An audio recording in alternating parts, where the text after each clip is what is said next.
protecting your cash. There's an old saying that you don't close the barn door after the horses escaped. Are you doing all that's necessary to protect your accounts, your transactions, and your organization? What do you mean by protecting your cash? Well, there's a couple things we mean by protecting your cash. First, protecting cash itself. Second, protecting the accounts, ensuring that the proper controls are in place, as well as your overall account structure, design, and the controls that go on your overall organization, both internally and externally. Why is it so important, or what are the risks?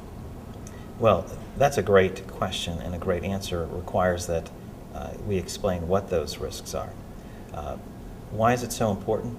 Protecting your cash is important because cash and your liquid funds are so easy to steal, embezzle, or to be taken advantage of. What can people do to protect their accounts and cash?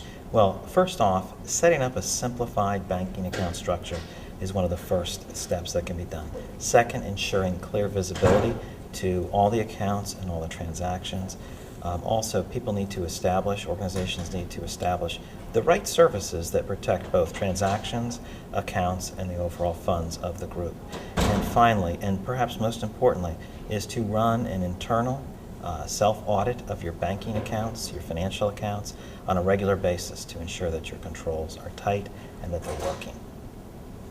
Okay, so a plan is necessary. How involved does this plan need to be?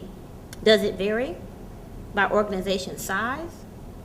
Well, size of an organization as well as complexity, number of accounts, types of transactions, all have an impact on how complex it is and some of the steps that need to take place. But most organizations need to, one, run an audit of their accounts, ensure that they know which accounts exist, both on their books as well as exist in reality, whether they're bank accounts, the traditional DDA accounts, whether they're trust, custody accounts, or other multi-purpose or foreign currency accounts. What are some of the services used to protect cash? Well, on the enclosed graphic, in the graphic that you see, we identify three types of categories of services. One related to paper transactions that will run through financial accounts. Second, some of the protection services for electronic transactions, and there's a number of new developments there as electronics have grown. Finally, there's some general protections that protect all types of accounts, whether it handles paper electronic transactions and other activities that can protect your accounts. Great. What do I need to remember about protecting my cash? Well, there's a few things to remember. First is that it's extremely important to protect your cash, to protect your accounts, and to have a clean structure.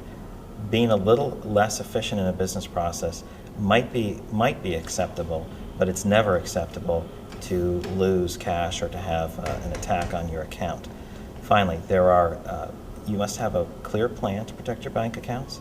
You have to have structural simplicity. You have to have accounting elegance, and you need to have both preventative and detective controls and measures in place to be the proper steward for those resources of an organization.